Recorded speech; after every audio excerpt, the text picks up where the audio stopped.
네, 우리 함께 말씀 보겠습니다. 저희가 작년에 에베소서 마치고요. 10월부터 창세기 살펴보고 있습니다. 그래서 지난번 말씀드렸던 것처럼 창세기 1장부터 11장까지가요. 소위 이제 원역사, primeval history라고 그랬는데요. 그래서 이 안에는 우리 인간에 대한 아주 근원적인 진리들, 그래서 인간은 어디서 왔고 인간의 문제가 무엇이며, 그리고 이런 인간에게 닥치게 된 운명은 어떤 것이고, 이런 인간에게 하나님은 어떻게 반응하시는가, 어떤 이런 가장 원초적이고 근원적인 진실들에 대한 내용이 이제 모형적으로 담겨 있는 게 이제 1장부터 11장까지 내용이라고 말씀드렸어요. 그래서 그 안의 내용들은 결국 역사를 통해서 계속 반복되는, 이후 인간의 역사는 이스라엘의 역사든 이게 세속 역사든 모두 그 원형적 역사의 반복이다, 이런 얘기도 이제 말씀을 드렸었는데요. 오늘은 그 원 역사, 창세기 11장까지의 그 내용 중에 마지막에 실려 있는 일종의 삽화 같은 이야기예요. 그래서 많은 사람들이 잘 알고 있는 바벨탑 이야기입니다. 일종의 에필로그처럼 기록된 굉장히 어떤 작은 에피소드 같지만, 사실은 이 이야기는 우리들 모두에게 적용되는 인간의 문제가 어떤 것이며, 그리고 그러한 인간의 종국적 결과가 어떤 것인지를 아주 잘 보여주는 대단히 중요한 이야기입니다. 그래서 저희가 이 이야기를 오늘 통해서 하나님이 하시는 귀한 말씀을 함께 우리가 들어보기 원합니다. 우리 본문을 함께 읽을 텐데요. 몸이 불편하지 않으시면 다 함께 일어나셔서 한 목소리로 읽었으면 좋겠습니다. 네, 읽겠습니다. 시작. 온 땅에 언어가 하나요 말이 하나였더라. 이에 그들이 동방으로 옮기다가 시날 평지를 만나 거기 거류하며 서로 말하되 자 벽돌을 만들어 견고히 굽자 하고, 이에 벽돌로 돌을 대신하며 역청으로 진흙을 대신하고, 또 말하되 자 성읍과 탑을 건설하여 그 탑 꼭대기를 하늘에 닿게 하여 우리 이름을 내고 온 지면에 흩어짐을 면하자 하였더니, 여호와께서 사람들이 건설하는 그 성읍과 탑을 보려고 내려오셨더라. 여호와께서 이르시되 이 무리가 한 족속이요 언어도 하나이므로 이같이 시작하였으니 이후로는 그 하고자 하는 일들을 막을 수 없으리로다. 자 우리가 내려가서 거기서 그들의 언어를 혼잡하게 하여 그들이 서로 알아듣지 못하게 하자 하시고, 여호와께서 거기서 그들을 온 지면에 흩으셨으므로 그들이 그 도시를 건설하기를 그쳤더라. 그러므로 그 이름을 바벨이라 하니 이는 여호와께서 거기서 온 땅의 언어를 혼잡하게 하셨음이니라. 여호와께서 거기서 그들을 온 지면에 흩으셨더라. 아멘. 네, 앉아주십시오. 2000년대 초반에요. 제가 이제 여러 신문에서 특별한 형태의 카툰들이 이제 인기를 끌기 시작했거든요. 당시 아마 기억하시는 분들은 가장 유명했던 카툰이 이제 광수생각이라는 카툰이었습니다. 네, 또 다른 하나가 어떤 거냐면 2003년부터 스포츠 투데이라는 그런 이 스포츠 신문에 실렸던 만화였는데요. 추리닝이라는 만화예요. 이제 이상신과 국중록이라는 분이 그 글과 그림을 담당했던 작품입니다. 거기에 제가 일찍부터 저는 굉장히 재밌어했어요. 그분들이 하는 게 굉장히 건전하기도 하고. 근데 그 작품 가운데 이제 바벨탑이라는 작품이 하나 있었습니다. 그래서 제가 이거를 지금 요번에 준비하면서 찾아본 게 아니고요. 제가 워낙 이걸 좋아해서 아주 오래 전부터 제가 갖고 있던, 일찍 다운해서 갖고 있던 그런 카툰이에요. 한 5년 전쯤에 KBSK 친구들한테 이제 보여줬던 기억이 나는데, 내용이 이런 겁니다. 멀리서 잘 보이시는지 모르겠지만, 어느 먼 옛날 인간들은 신의 영역에 도달하기 위해 바벨탑을 건설하기 시작했다. 자 힘내자고, 우리도 신과 같은 위치에 서보는 거야. 이에 분노한 신은 어리석은 인간들이여 감히 신의 영역을 넘보려 하다니 내 크나큰 형벌을 내려 그들을 묻겠노라. 우르릉. 본시에 하나였던 인간의 언어를 여러 개로 나누어 번쩍. 뭐였지? 내가 지금 무슨 말을 하는 거야? 무슨 소리인지 못 알아듣겠어. 술렁술렁. 그들을 큰 혼란에 빠뜨렸다. 하지만 그 혼돈 속에서도 그 저주를 기뻐하는 자들이 있었으니 하하하하하. Wow, great, we got English. We don't have to study English anymore. 이런 만화예요. 여러분 잘 안 보이지만 우리는 영어가 됐다. 더 이상 영어 공부할 필요 없어. 어떤 이런 만화인데요. 정말 기발하지 않습니까? 제가 미국에서 우리 이방인으로 살고 있는 우리들에게 너무 공감되는 이야기고요. 그래서 여러분들 바벨탑 이야기를 생각할 때마다 정말 그런 생각이 좀 들죠. 이 인간들만 아니었다면 우리가 지금 이 고생을 안 해도 되는 건데, 뭐 이런 생각을 우리가 하게 되잖아요. 근데 이 이야기가 언어에 대한 언급으로 시작되고 언어의 분화가 이 이야기에서 아주 분명한 매개체가 되는 것은 사실이지만, 사실 이 이야기는 언어 역사적 차원에서 의미 있는 이야기는 아니에요. 이 이야기의 핵심은 언어의 분화가 아니라 인간의 흩어짐입니다. 이것은 인간의 실패에 관한 이야기입니다. 인간들이 왜 자신들이 원하는 목표를 달성하는데 실패했는가에 대한 아주 중요한 모형이 되는 그런 이야기라는 말이죠. 다시 한번 본문 내용을 이미 읽으셔서 아시겠지만 간단히 정리하면 그런 겁니다. 노아가 이제 방주의 후손에서 나왔죠. 그리고 그 후손들이 다시 이 땅에 생육하고 번성하기 시작했습니다. 꽤 시간이 흐른 어느 시점이에요. 그때는 사람들이 아직 다 같이 셈, 함, 야벳 그 아들들의 모두 후손들이 함께 같은 언어를 당연히 사용하고 있었을 겁니다. 그랬는데요, 그들이 이제 정착하게 된 어떤 곳이 있어요. 시날 평지라고 하는 그 평지에서 인간들이 모여서 도시를 건설하고 높은 탑을 쌓으려고 합니다. 한 가지 참고로 우리가 바벨탑 이렇게 얘기를 하는데요, 사실 바벨탑이라는 표현은 성경 어디에도 등장하지 않습니다. 그냥 우리가 인간진들이 붙인 거죠.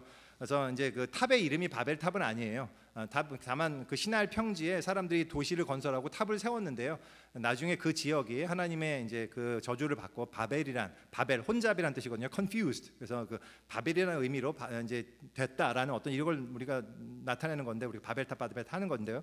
어쨌든 저는 이제 편의상 바벨탑이라는 표현을 계속 쓰겠습니다.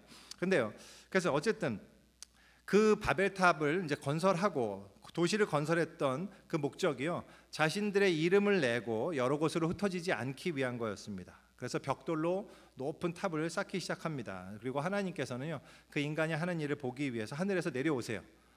그러고는 이들이 추구하는 바가 목적하는 바가 바람직하지 않다라고 하나님은 생각하십니다. 그리고는 그들의 언어를 막 흩어버리세요. 그래서 사람들이 갑자기 어느 의사소통을 하지 못하게 됩니다. 그 일로 말미암아 이 건축이 모두 중단되고 함께 모여서 도시를 건설하던 사람들은 모두 뿔뿔이 흩어져서 언어가 통하는 사람들끼리 뭉쳐서 이제 각지로 흩어지게 되었다. 그리고 그곳의 이름은 혼잡이라는 뜻을 따라서 베이블, 그래서 바벨이라는 이름이 되었다라는 것이 이제 오늘 우리가 읽었던 내용입니다. 근데 아마 여러분들도 이제 읽으시면서 그런 생각이 드셨는 분이 계실지 모르겠는데요, 저는 이 이야기를 읽으면서요, 이해가 되기보다는 좀 의아한 마음이 들었던 게 사실이에요. 일단 그런 생각이 들었습니다. 이 사람들의 문제가 뭘까라는 거죠. 이 사람들이 뭘 잘못한 거죠? 뭐 잘못했나요? 이제 좀 삐딱하게 읽으면 이 사람들이 잘못했다기보다는 인간이 인간들끼리 뭔가 의기투합이 되어갖고 뭘 잘하니까 뭐 착착착착 하나가 되어갖고 너무 뭐 잘 되니까 그 하나님께서 괜히 보시다가 심술이 나서 내려오셔서는 막 분위기를 막 깨버리는 어떤 이런 느낌이 오히려 들지 않으시나요? 그래서 그렇게 본다면 너무 이상해요. 왜냐하면 인류가 분열되지 않고 하나가 되는 건 좋은 거 아닌가요? 좋은 거잖아요. 하나님도 우리가 하나가 되기를 원하셨잖아요. 근데 왜 여기서는 이렇게 일부러 흩으시는 걸까요? 도대체 이 사람들의 문제가 뭘까? 뭘 잘못한 걸까? 이런 의문이 좀 듭니다. 물론 이 질문에 대한 가장 일반적인 대답이 있어요. 그것은 인간의 교만과 불순종이라고 하는 건데요, 그 답 맞아요. 저도 이제 인간의 교만과 불순종이라고 전 동의하면서도요, 본문에서 과연 어떤 부분이 인간의 교만과 불순종이었는지가 좀 불분명하다는 생각을 해봅니다. 지금까지 이제 전통적으로 제시되던 답으로는 이런 겁니다. 교만의 증거로 가장 많이 거론된 거 이제 4절에 나오는 우리의 이름을 내자. 그들이 자신의 이름을 내고 싶어 했잖아요. 탑 꼭대기를 하늘에 닿게 해서 우리 이름을 내자, 이런 거였습니다. 그래서 물론 이런 열망이, 자기 이름을 내겠다는 열망이 종종 이제 아주 죄악된 행동으로 이어지는 것이 분명한 건 사실입니다. 하지만 자기의 이름을 남기고 싶은 그 열망 자체를 죄악된 것으로 본다는 것은 좀 어려워요. 왜냐하면 자기 이름을 남겨서 사후에라도 기억되기를 바라는 것은 그냥 인간의 자연스러운 욕망인 거거든요. 그냥 열망이에요. 그리고 이것은요, 하나님께서 심지어 아브라함에게 제안하신 매력의 일부이기도 했습니다. 나중에 이제 우리가 다루겠지만 창세기 12장에 보면 하나님께서 아브라함에게 이렇게 얘기하세요. 내가 너로 큰 민족을 이루고 네게 복을 주어 네 이름을 창대케 하리니 너는 복이 될지라. 하나님이 말씀하셨단 말이죠. 그러니까 이름을 낸다는 것 자체가 잘못돼. 그 자체가 악은 아니에요. 그래서 그것만 가지고 그들이 교만했다라고 보기에는 좀 어려운 부분이 있다는 말이죠. 또한 불순종의 근거로 제시되는 부분이 있다면 4절에 이렇게 얘기합니다. 온 지면에 우리가 흩어짐을 면하자. 근데 이게 왜 불순종이냐 하면 창세기 1장과 창세기 9장에 하나님께서 연이어서 언약을 맺으시면서 내리셨던 명령과 축복이 있었어요. 그 내용이 이제 노아의 방주에서 내린 이후에도요. 그 축복하신 내용이 뭐냐면 인류에게 생육하고 번성하고 땅에 충만해라라는 하나님의 명령이었거든요. 그래서 여기서는 바로 이러한 하나님의 명령을 거부하고 사람이 흩어져서 땅에 충만하기를 거부하고 함께 모여서 살려고 했기 때문에 이건 불순종이다, 이렇게 이제 해석하는 그런 입장입니다. 물론 이제 그렇게 볼 수 있다고 저는 생각해요. 근데 그럼에도 불구하고 그런 해석에 전적으로 동의하기는 좀 어려운 것이, 일단 하나님께서 땅에 충만하라라고 이야기하셨을 때 이것은 그분이 인간에게 명령을 하신 게 아니고요, 축복의 내용이었어요. 그래서 인간에게 주신 복의 내용이었단 말이죠. 그러니까 이거는 인간의 의무라기보다는 인간에게 주어진 특권이란 말이죠. 그러니까 흩어지지 않았다고 해서 명령에 불순종했다라고 보기에는 좀 어려운 부분이 있습니다. 그리고 또한 창세기 1장이든 9장이든 축복의 말씀에 땅에 충만케 되라라는 방법으로 암시하는 것이 뭐였냐면 흩어짐이 아니라 번식이었단 말이죠. 그래서 생육하고 번성해라라는 거였단 말입니다. 더 많은 자녀를 낳고 이 땅에 더 많아져라, 인구수가 많아져라라는 이런 말씀이었거든요. 그렇기 때문에 이들이 함께 모여 살려고 하기 위해서 도시를 건설하는 것은 오히려 불순종이 아니라 순종이죠, 이건. 왜냐하면 모여 살 때 훨씬 더 생육하고 번성하는 데 도움이 되거든요. 뭐 상식적인 거지 않습니까? 그래서 이런 이유로 단순히 이것만 가지고 교만과 불순종이었다라고 보기에는 좀 무리가 있단 말이죠. 그렇다면 다시 질문이 돌아와서 이들의 문제가 뭐였을까요? 우리가 탑을 쌓고 그 탑을 하늘에 닿게 해서 우리의 이름을 내고 우리의 흩어짐을 면하자, 그렇게 해서 열심히 추구했습니다. 그런데 뭐가 문제인 거죠? 저는 이들의 문제가 뭐였냐 하면 이들이 추구하고 자신들의 결정하는 그 선택의 근거로 삼았던 지식이 무엇인지의 관점에서 분석해 볼 때 훨씬 우리가 더 중요하고 구체적인 레슨을 얻을 수 있다고 생각합니다. 다시 한번 이들이 도시와 탑을 건설하는 과정을 한번 생각해 보면 이렇습니다. 이들이 도시를 건설하고 탑을 건설하고 싸움으로 말미암아 성취하고자 했던 것은 두 가지였어요. 그게 조금 전에 우리가 교만과 불순종의 근거로 제시했던 바로 그 두 가지인데요. 첫째, 우리의 이름을 내자라는 것, 자기의 이름을 남기는 거였고요. 두 번째는 온 지면의 흩어짐을 면하자 하는 거였습니다. 근데요, 이 내용을 한번 잘 보시면요, 이 두 가지의 내용에는 인간의 가장 근본적인 두 가지 욕구를 정확하게 반영하고 있어요. 그 두 가지 욕구가 뭐냐면 바로 자기의 의미, significance of myself예요. 그것과 두 번째는 security입니다. my security. 그래서 나의 significance와 나의 security, 이 두 가지가 인간이 추구하는 가장 중요한 두 가지거든요. 자기 가치와 나의 안전이죠. 그래서 이 이름을 낸다, 이것은 significant, 자기의 중요성, 내가 얼마나 중요하고 의미가 있고 가치가 있는 존재인가를 확보하고자 하는 욕망이고요. 흩어짐을 면하려는 것은 security, 우리가 안전하게 내가 어디에도 이렇게 공격당하지 않고 해함을 받지 않는 그런 시스템을 우리가 구축하자라는 거잖아요. 그래서요, 이 significance와 security를 인간은 추구합니다. 모든 인간은 추구하게 돼 있어요. 그 자체가 잘못된 게 아니란 말이죠. 근데 중요한 것은 그것을 추구하는 데 있어서 이 바벨을 짓던 사람들이 가지고 있던 결정적인 문제가 뭐냐? 그것은 그 바벨을 짓던 사람들이 가지고 있는 생각 속에 하나님이 없었다라는 사실이에요. 그래서요, 이따가 제가 이제 다시 정리해서 좀 말씀드리겠지만, 먼저 바벨탑 사건이 주는 핵심적인 교훈을 미리 간단하게 말씀드리면요, 하나님 없이 자신의 가치와 안전을 확보하려는 인간의 모든 시도는 반드시 실패한다. 이것이 이 이야기가 주는 교훈이에요. 근데 여기서 이제 우리가 주목해야 되는 중요한 포인트가 있다면, 이들이 자신들의 힘으로 자기의 가치와 자기의 안전을 확보할 수 있다고 그렇게 믿고 생각했던 근거가 있단 말이죠. 그 근거가 되는 지식이 있었어요. 이것이 이제 인간의 지식 혹은 인간이 추구하는 지식의 가장 핵심적인 특징을 아주 잘 보여주는 거라고 생각하는데요. 그 내용은 이렇습니다. 3절과 4절을 제가 다시 읽을게요. 서로 말하되 자 벽돌을 만들어 견고히 굽자 하고 이에 벽돌로 돌을 대신하며 역청으로 진흙을 대신하고 또 말하되 자 성읍과 탑을 건설하여 그 탑 꼭대기를 하늘에 닿게 하여. 그러니까 보통 여러분들 고대 인류는요 건축하는데 자연의 돌을 사용했어요. 그거를 이제 정이나 망치 같은 걸로 쪼아가면서 이렇게 맞춰갖고 이렇게 지었단 말이죠. 근데 여기 이 시날 사람들은요 벽돌을 따로 구워서 건물을 지었습니다. 그들은 어떻게 이런 방법을 사용할 수 있었을까요? 그들은 새로운 기술에 대한 지식을 갖게 됐기 때문이에요.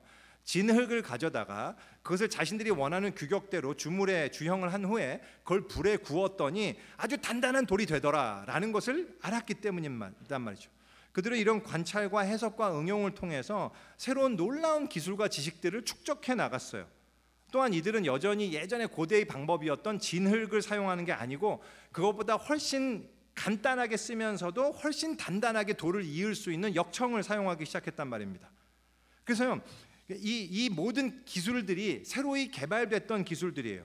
그걸 통해서 그들은 도시를 건설하고 아주 높은 탑을 쌓을 수 있는 이 도시공학, 즉 시빌 엔지니어링과 그 건축 기술, 아키텍처 그 기술을 확보했단 말입니다. 그러한 지식들이 확보되고 났더니 이들은 그 지식과 기술로 인해서 자기들이 이루던 목표를 이룰 수 있다고 자신했단 말이에요. 그게 그들이 자기의 목표를 이룰 수 있다라고 생각했던 근거였습니다. 이것이 인간이 추구하는 지식이에요. 사실 우리도 알다시피 우리가 보잖아요. 우리 인간이 추구하는 지식은요 정말 엄청난 업적을 이뤄냈습니다. 그죠? 거기서 피타고라스의 정리가 나왔고요. 또 원주율도 나오고 별의 크기도 계산할 수 있게 됐고 수많은 병을 고치는 의학적 치료법이 나왔고요. 뭐 천문학, 공학, 의학 모든 과학 기술과 이제 뭐 컴퓨터, 인터넷, 지금 AI까지 로봇 막 이 실로 인간의 지식은요 엄청난 발전과 진보를 가능케 했단 말이죠.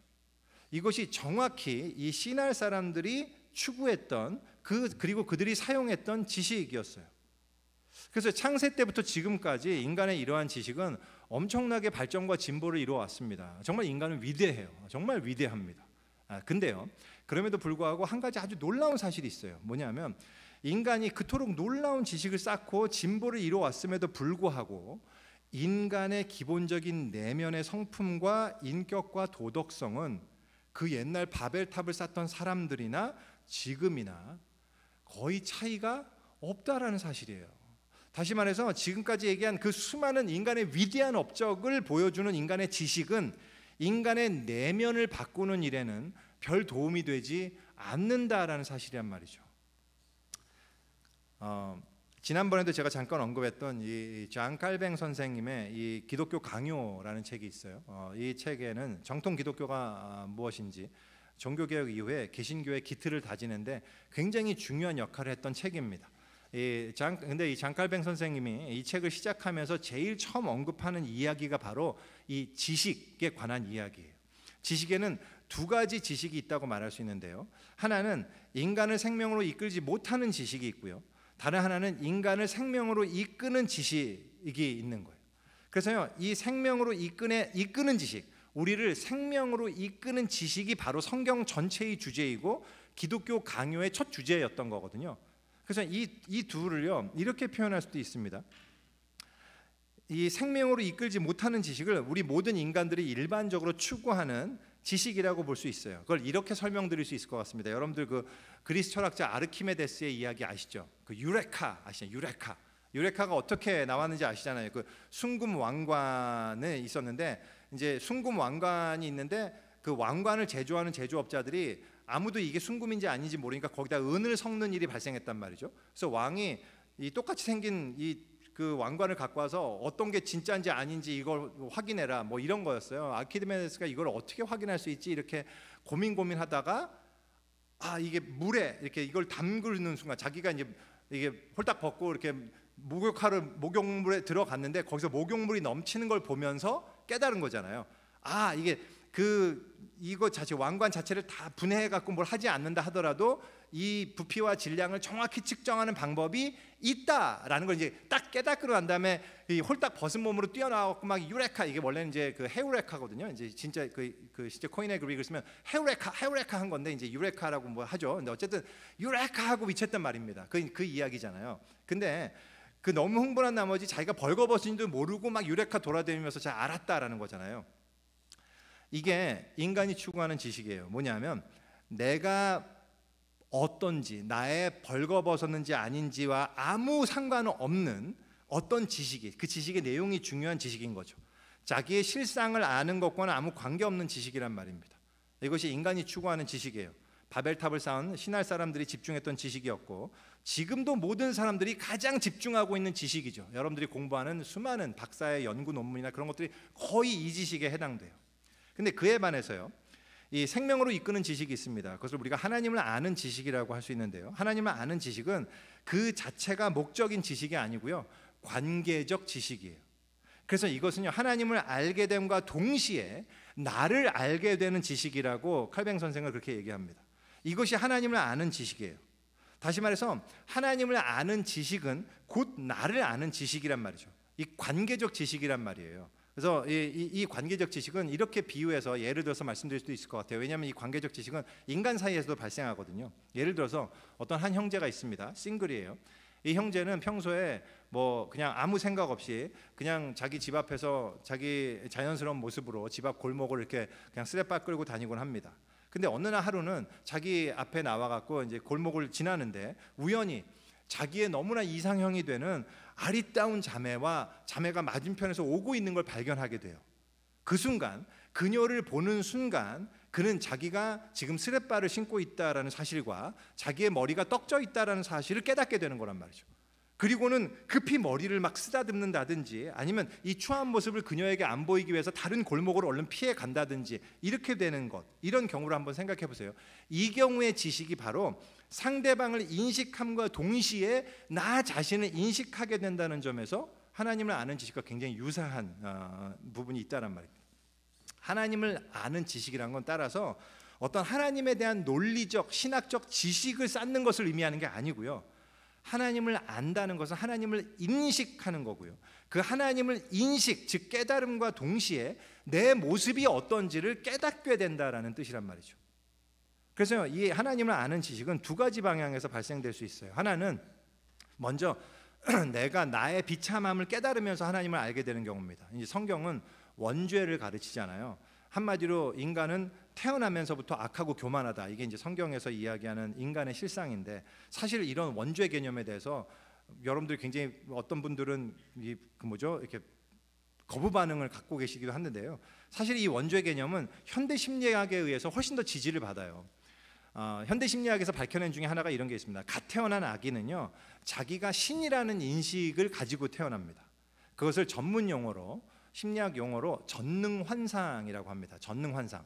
왜냐하면 하나님이, 이 전능환상은 뭐냐면 하나님이 말씀만으로 모든 걸 창조하셨듯이 갓난 아기도 자기가 울기만 하면 자기가 원하는 대로 다 성취가 되거든요. 응아 하고 울면 갑자기 먹을 게 그냥 자기한테 떨어지고요, 응아 하고 울면 자기 엉덩이를 적시고 있는 그 찝찝한 것들이 갑자기 깨끗해진단 말이죠. 그래서 사실은 이 아이가 태어나자마자 이 전능 환상을 가지는 것은 사실 건강한 그러니까 발달 과정의 하나라고 그래요. 그래서 어린아이가 그 어린아이 특권을, 전능 환상을 누리지 못하면 오히려 나중에 이제 병들 수 있다고 그럽니다.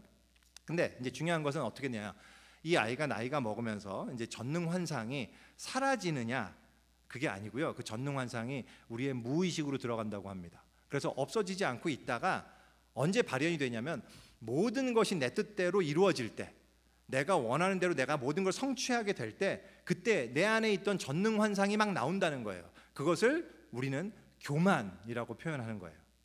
이 교만해진 인간은 절대로 하나님을 알 수 없다는 거죠. 근데 그럼 이런 교만한 인간이 언제 하나님을 알게 되느냐?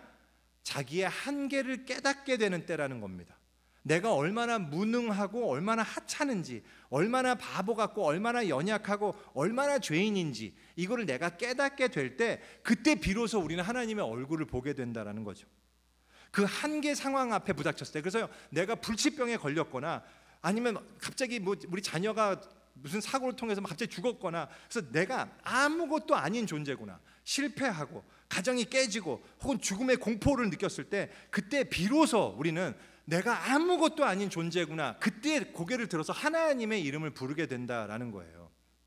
그래서 실제로요, 이거는 우리 신앙의 위대한 선배들의 많은 간증들 안에 회심 간증들이 있는 경우가 많아요. 제가 이제 시간 관계상 설명은 안 하겠지만 요한 웨슬레라든지 아니면 존 뉴턴이라든지 이런 분들의 간증을 들어보면요, 자기 한계 상황에 부딪혔을 때 그때 자기의 진짜 모습을 알게 되고 비로소 하나님을 인식하게 된 케이스들이 많단 말이죠. 그리고 하나님 앞에 항복하게 된 케이스들.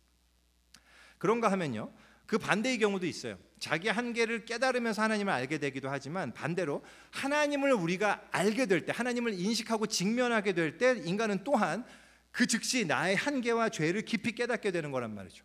성경에서도요, 그래서 하나님을 만난 모든 사람들은 이 경험을 했어요. 하나님을 만나는 순간 자기가 죽어 마땅한 존재임을, 자기가 아무것도 아닌 존재임을, 자기가 정말로 죄인이라는 사실을 깨달았단 말이죠.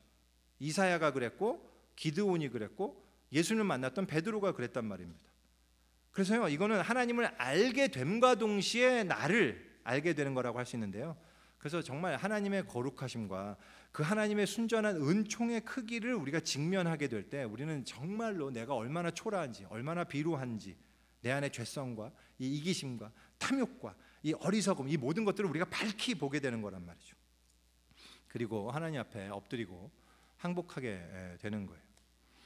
그리고 바로 이 지식, 이 하나님을 아는 지식, 하나님을 알게 되고 그로 말미암아 나를 알게 되는 지식, 이 지식이야말로 근원적으로 인간의 내면을 변화시키고 인간에게 생명을 주는 지식이다라는 것, 이것이 이제 장 칼뱅 선생님이 기독교 강요에서 말하는 참된 지식이고 이것이 성경에서 말하는 지식인 거예요. 그래서 잠언 기자는 이렇게 이야기하는 겁니다. 여호와를 경외하는 것이 지식의 근본이거늘 미련한 자는 지혜와 훈계를 멸시하느니라. 하나님을 아는 것이야말로 진짜 중요한 지식이고 생명을 주는 지식이거든요.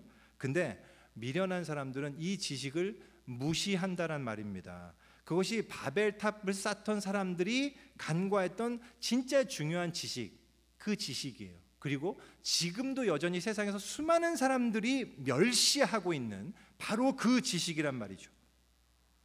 바벨탑을 쌓던 사람들은 생명으로 이끌지 않는 그 지식으로 만족했어요. 왜냐하면 그게 엄청났거든요. 이 벽돌로 돌을 대신하고 역청으로 진흙을 대신하는 이 기술이야말로 엄청난 기술이었단 말입니다. 그들은 그 자신의 능력으로 자기의 가치와 안전을 확보할 수 있다고 믿었어요. 그게 그들의 자신감의 근원이었습니다. 근데 아까도 말씀드렸듯이 이것은 바벨탑 사람들뿐만 아니라 현재의 모든 사람들이 가지고 있는 자기의 인간 중심적 자신감의 근원이잖아요. 그 지식이에요. 여러분들이 자신감의 근원을 갖고 있는 그 지식을 생각해 보세요. 거기서 생명을 주는 지식이 무엇이 있는가를 한번 생각해 보시라고요. 사실 우리가 가지고 있는 지식을 보면 정말 놀랍잖아요. 놀라워요. 아까도 다시 반복하지만 원자, 핵 기술, 컴퓨터, 로봇, AI에 이렇게까지 인간의 지식은 정말 놀라. 그리고 저는 확신하건대 앞으로도 훨씬 더 놀라워질 거예요. 이 모든 지식으로 인해서요, 어쩌면 정말로 우리는 하늘에 닿는 탑을 쌓을 수 있을지 모른다고 저는 생각합니다. 지금 우리가 바벨탑 이야기를 보면서 막 이 고대인들을 비웃을지 몰라도요, 비웃지 마세요. 계속 발전하는 인류의 지식 수준을 생각해 보면 이게 불가능한 일만이 아니라니까요. 저는 언젠가는 우주 정거장까지 도달하는 탑을 인간이 쌓을 수 있을 거라고 생각하기도 하고요, 언젠가는 달과 지구를 연결하는 다리가 생길 거다라고 저는 상상해 보기도 합니다. 우리 인간은 위대하거든요. 엄청나요. 그 일을 이루고 만다니까요. 결국 하늘에 닿는 탑을 쌓을 거예요. 인간 정말 위대하죠. 그런데 질문은 이겁니다. 그 인간들이 그 위대한 지식으로 우리의 가치와 나의 significance와 나의 security, 안전을 확보할 수 있을까 하는 문제입니다. 그렇지 않습니다. 절대 불가능해요. 왜냐하면 그 지식은 우리 인간에게 참 생명을 주는 지식이 아니기 때문이에요. 그것은 그냥 유레카적 지식일 뿐입니다. 엄청난 기술의 발전으로 나타날 수 있을지는 몰라도 인간이 자기의 실상을 깨닫고 생명을 얻는 그 일에는 쓸모없는 지식이기 때문이에요. 그런 지식으로는 절대로 자신을 볼 수 없어요. 자기를 알 수 없습니다. 그렇기 때문에 그 지식으로는 자기의 가치를 확보할 수도 없고 내 안전을 보장받을 수도 없단 말입니다. 참된 자신을 알 수 있는 유일한 길은 하나님을 아는 지식뿐이에요. 하나님을 배제한 그 어떤 지식을 통해서도 인간은 결단코 자기를 알 수 없단 말이죠. 자기 박사 학위가 수십 개가 있어도요, 인간이 인격적으로 성숙하는 것과는 완전히 무관한 것이 같은 이유예요. 유레카의 지식은요, 내 실존과도 무관하고 내 삶과도 무관하고 내 생명과도 무관합니다. 그건 그저 도구적 지식일 뿐이에요. 이것이 바벨탑을 쌓은 사람들이 결국 실패한 이유란 말이죠. 그들에게 엄청난 지식과 기술이 있었음에도 불구하고 그들의 지식 속에는 하나님이 없었기 때문이에요. 하나님을 아는 지식이 없었기 때문입니다. 다시 한번, 그래서 아까 말씀드렸던 것처럼 다시 한번 정리하면요, 하나님을 아는 지식이 없이 자기의 가치와 자기의 안전을 확보하려는 인간의 모든 시도는 반드시 실패한다. 이것이 바벨탑 사건이 주는 가장 핵심적인 교훈입니다. 근데 여기서 우리가 오해해서는 안 되는 게요, 이 이야기가요, 아까도 얘기했듯이 인간이 뭘 잘하고 있으니까 하나님이 막 질투해서 막 심술 부리는 바람에 인간이 실패하게 되었다는 얘기가 아니에요.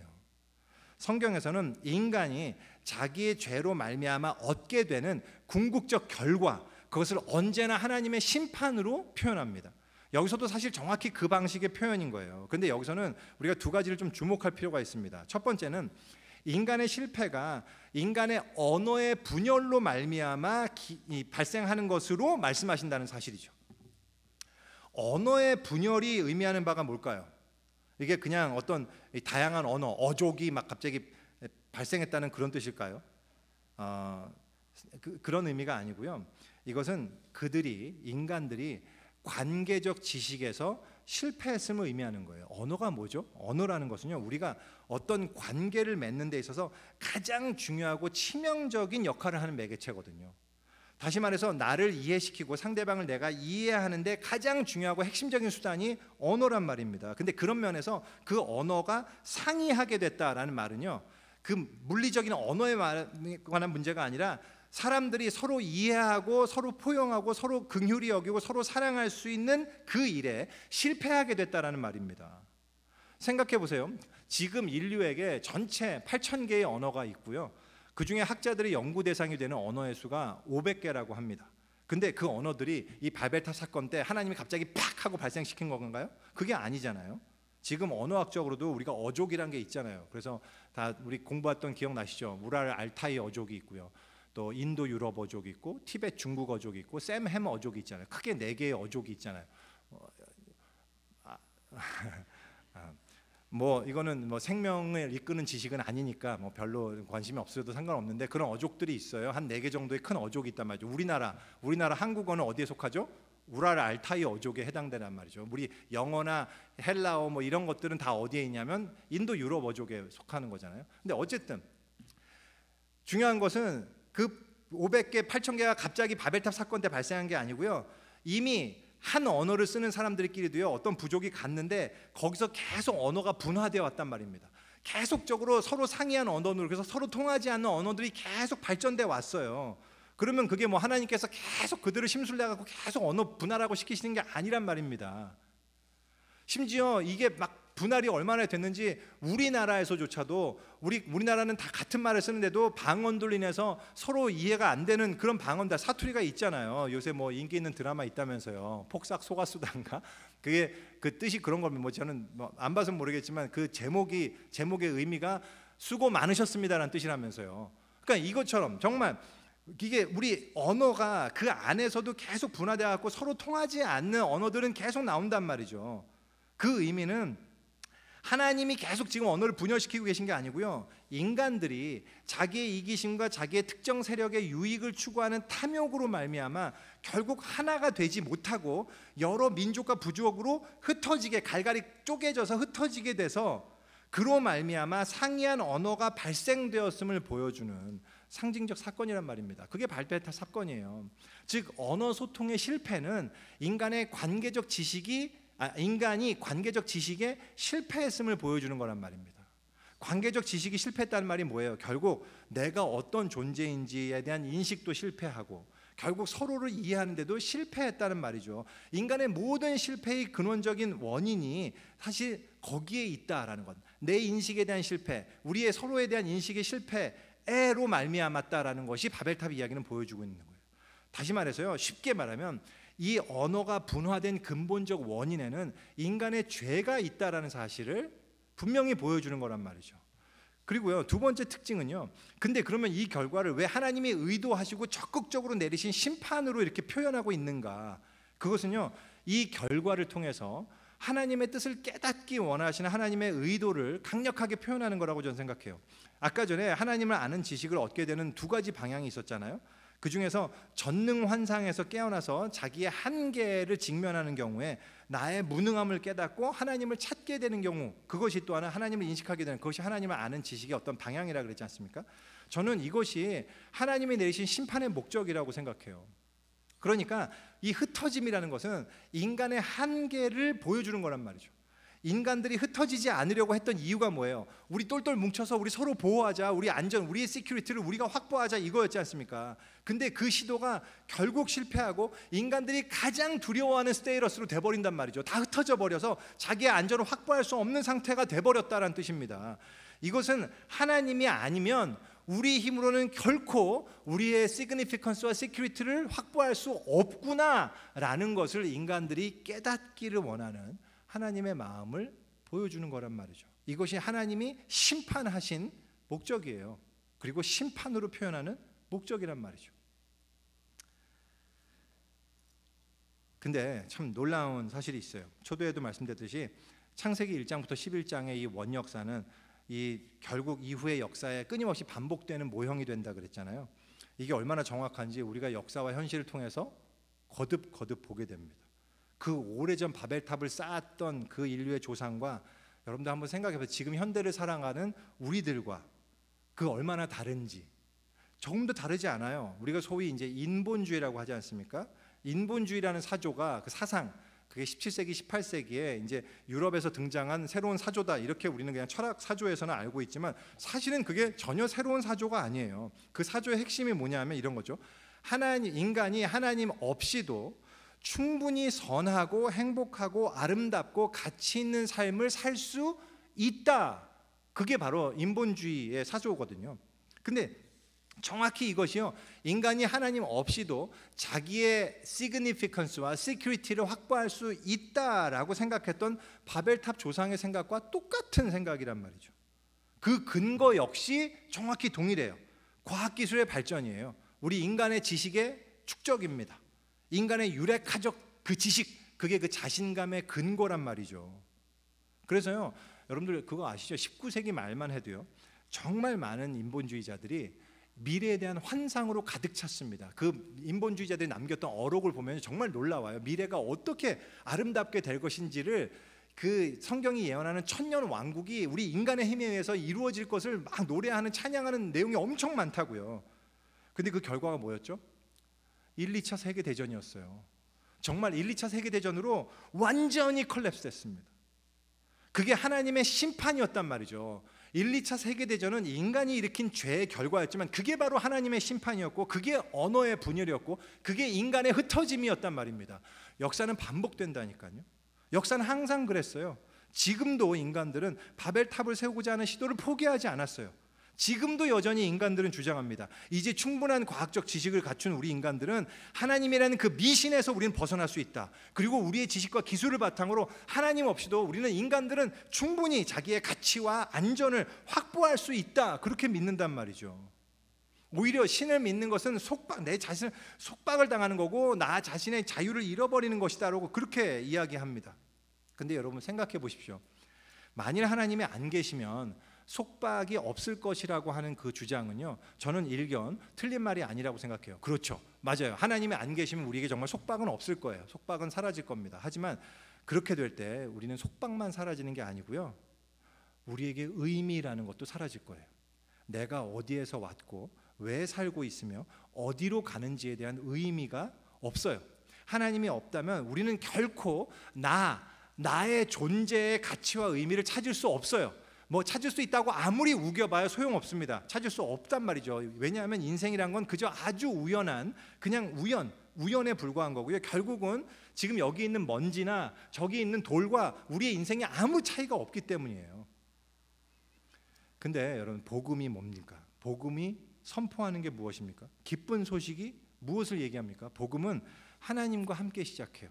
복음은 하나님이 계신다는 선언으로부터 시작합니다. 그리고 하나님은 그 만물의 창조자이시고 모든 우주의 근원이시고 우리 인생의 근원이라고, 그렇기 때문에 이 모든 만물은 의미가 있는 것이라고 선언한단 말이죠. 그래서요, 이 기독교의 복음은 우리 삶에 진정한 가치를 부여해줘요. 우리는 그냥 우연한 존재가 아니고 창조된 존재고, 그것보다 더 나아가서 하나님의 형상으로 창조된 대단히 존귀한 존재라는 사실을 우리에게 알려주기 때문입니다.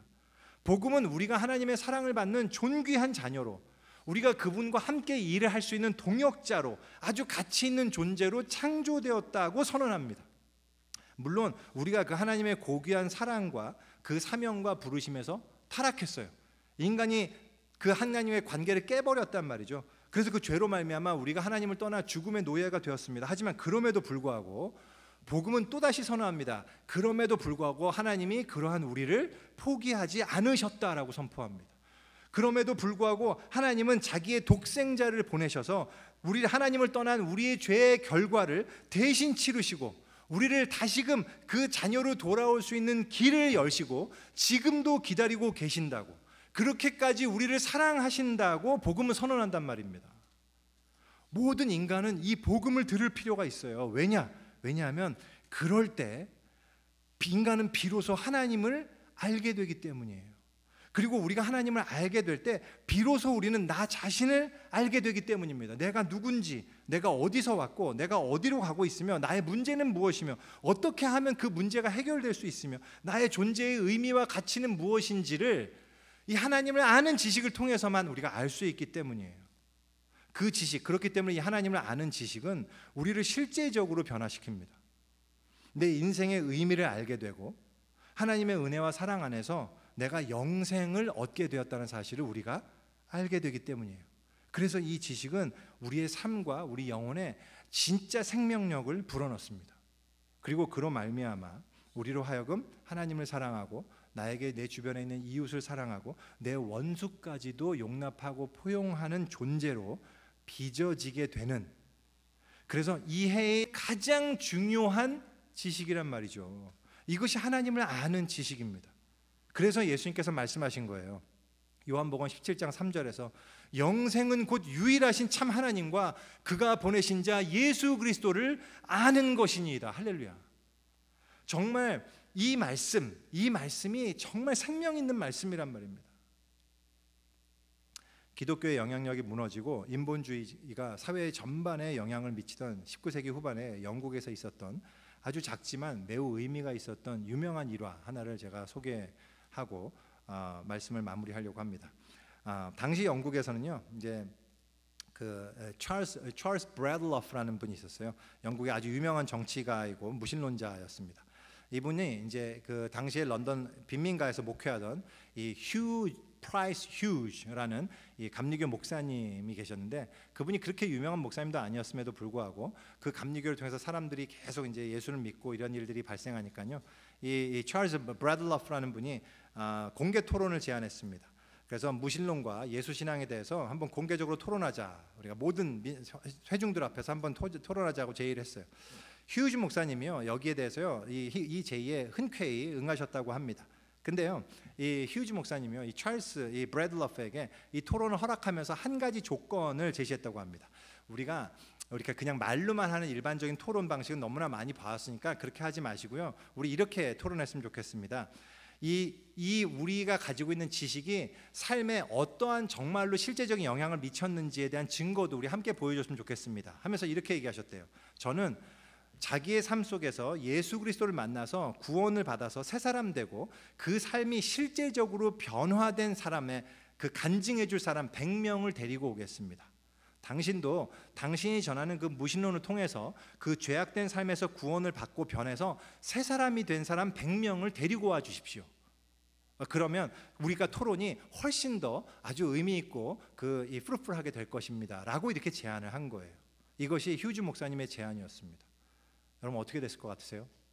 당연하게도 이 브래들러프는 자기가 제안했던 공개 토론을 자기가 철회했습니다.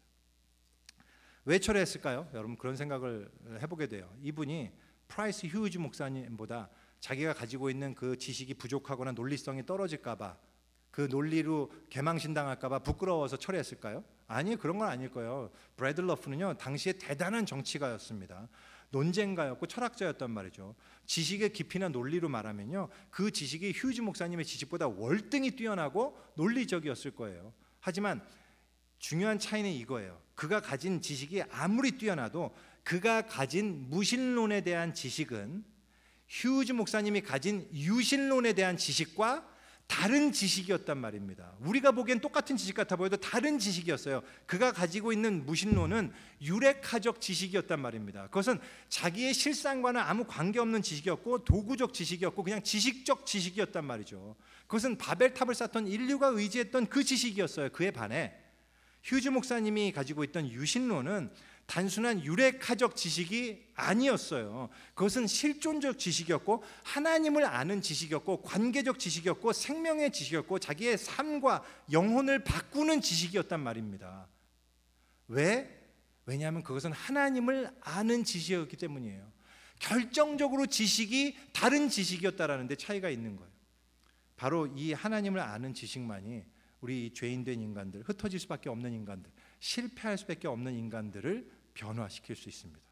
하나님을 아는 지식만이 그 안에서 죄인들을 하나로 만들 수 있어요. 인간의 분열과 흩어짐을 대표하고 상징하는 그 모든 언어들을 초월해서 모두가 하나가 되는 유일한 길은 참 하나님, 우리 야훼 하나님께 대한 신앙 고백으로 비롯되는 거란 말이죠. 그리고 그 일이 예수 그리스도의 십자가와 부활 승천으로 인해서 우리에게 허락된 성령의 강림 사건으로 인해서 정말로 현실화되었습니다. 많은 학자들이 동의하는 바 오순절 성령 강림 사건은 바벨탑 사건에 대한 리버스였단 말이죠. 근데 여기서요, 한 가지 우리가 주의 깊게 봐야 되는 부분이 있습니다. 우리는 여기서 성령 강림 사건에서 방언의 이 현상에 초점을 두기가 쉬워요. 언어적 현상. 근데 사도의 행전 2장을 주의 깊게 읽어보면요, 이 누가가 강조하는 초점은 거기에 있지 않아요. 말하는 거에 있지 않고요, 들음에 있습니다. 잘 들어보세요. 제가 읽겠습니다. 사도행전 2장 1절부터입니다.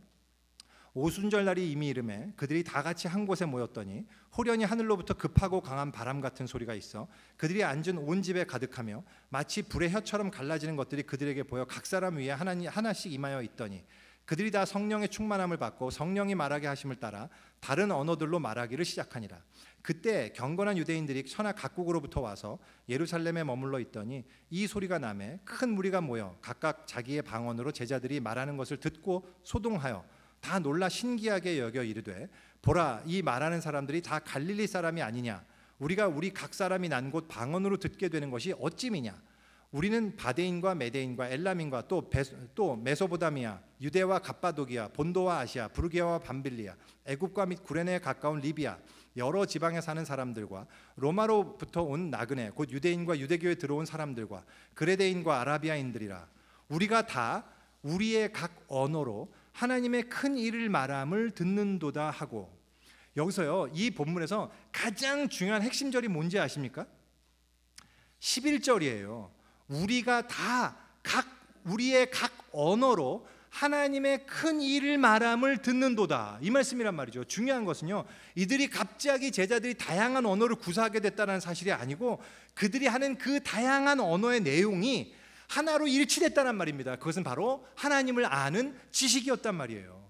바로 이 지식 아래서 인간의 분열을 상징하는 언어의 장벽이 허물어졌음을 보여주는 사건이 바로 오순절 성령 강림 사건이란 말입니다. 바로 이 지식 아래에서 인간은 참 하나님을 알게 됩니다. 바로 이 지식 아래에서 인간은 자기 자신을 분명히 알게 돼요. 바로 이 지식 아래에서 인간은 비로소 자기의 참된 존재 가치와 의미 그리고 그 안전을 확보하게 되는 거예요. 바로 이 지식 아래서 인간은 비로소 참된 자유와 평안을 누리게 되고요. 바로 이 지식 아래서 인간은 비로소 서로를 용납하고 사랑하고 희생할 수 있게 되는 거예요. 이 지식 아래서 인간은 비로소 하나가 될 수 있단 말입니다. 그것이 바로 하나님을 아는 지식이에요. 말씀 마치겠습니다. 지금 혹시 우리 가운데 바벨탑을 쌓고 계신 분 계십니까? 열심히 많은 지식, 더 진보된 지식을 쌓고 그 지식에 기반해서 내 인생을 내가 가치 있고 안전하게 참된 의미와 생명으로 내 인생을 가꿀 수 있다고 믿고 열심히 살아가는 분이 혹시 여기 계십니까? 여러분, 그 길을 가시면 안 돼요. 그 길은 데드 엔드입니다. 제 말을 꼭 기억하세요. 그 길은 데드 엔드예요. 여러분, 여러분의 바벨탑 프로젝트는 반드시 실패하게 되어 있습니다. 하나님의 이 말씀을 겉으로 듣지 마십시오. 하나님의 이 말씀을 주목하셔야 돼요. 기억하셔야 돼요. 여러분의 바벨탑 프로젝트는 반드시 실패하게 되어 있어요. 그것이 하나님의 선언입니다. 여러분은 반드시 한계에 부딪히고 그 원하시는 목표를 이루지 못하고 결국 흩어지게 되는 결과를 얻게 되실 거예요. 그것이 오늘 말씀이 우리에게 주는 경고이자 핵심적인 레슨이란 말이죠. 우리에게 진짜로 필요한 것은 유레카적 지식이 아니에요. 벽돌로 돌을 대신하고 역청으로 진흙을 대신하는 그 지식이 아니란 말입니다. 우리에게 정말 필요한 지식은 하나님을 아는 지식입니다. 하나님을 보고 나를 알게 되는 관계적 지식이에요. 그래서 하나님의 말씀을 듣고 알게 되는 그 언어, 그걸 통해서 가지게 되는 그 지식이에요. 그 지식을 위해서, 그것을 위해서 하나님께서 내려오셨습니다. 바벨탑으로 내려오셨어요. 우리에게 하나님을 알게 하시고자 하나님이 내려오셨습니다. 그 하나님 예수 그리스도를 믿으십시오. 그를 통해서 하나님께서 행하신 위대한 일, 그 큰 일을 들으십시오. 그럴 때, 그걸 듣고 하나님을 알게 될 때 여러분들이 그토록 평생을 추구하며 소원했던 여러분의 목적이 성취될 것입니다. 할렐루야. 여러분의 진정한 가치와 의미와 안전을 여러분들은 주 안에서 발견하게 될 것이고 큰 기쁨을 누리게 될 것입니다. 할렐루야. 기도하겠습니다.